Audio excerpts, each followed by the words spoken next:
Nahagbong nagyud sa mga kamot sa mga otoridad ang mga otoridad raw sab nga imbis mo patuman sa balaod, mao naman hinuon ang napahamtangan nga posibleng nilapas sa balaod.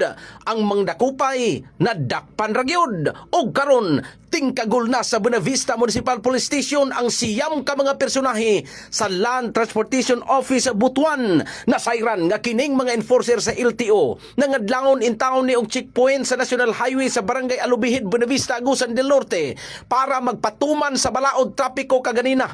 Apan wa nila damha nga daghan na diayng mga driver ang nagreklamo kanila tungod sa pagpanapi og subject na day sila sa operasyon og kaganina gyud mga alas 6 buntag giambakan gyud sa Joint Forces sa Kapulisan og sa LTO Manila. Gi-espesyal gyud og anhi diri aron sikupon kining mga naisgutan og tuod man malampuson gayud ang maong operasyon. Daw mga suso nga naghuot sa patrol sa Buenavista Municipal Police Station ang siyam ka mga suspitsado aron dadon sa karsil sa Buenavista MPS og posibleng mag-atubang sa kasong kriminal nga extortion ang mga suspect og matangtang pagayod sila sa serbisyo pinaagi sa kasong administratibo.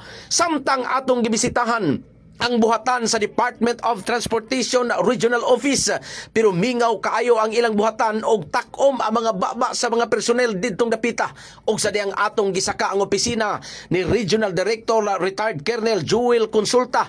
Wala na siya diri kay nilarga in town dito sa padung sa Jinsan kagahapon kay naghatod ay in town pog hinabang para sa mga biktima sa linog. Apan samtang wa siya diri para magtabang sa uban ang iya po mga sakop sa LTO ang hinok ra pog diskarte sa kinabuhi. Apan way swerte kay karon nasikuwati. In the heart of changing lives, ako si Brigada Alexander Librado sa 96.7 Brigada News FM Butuan, the Music and News Authority.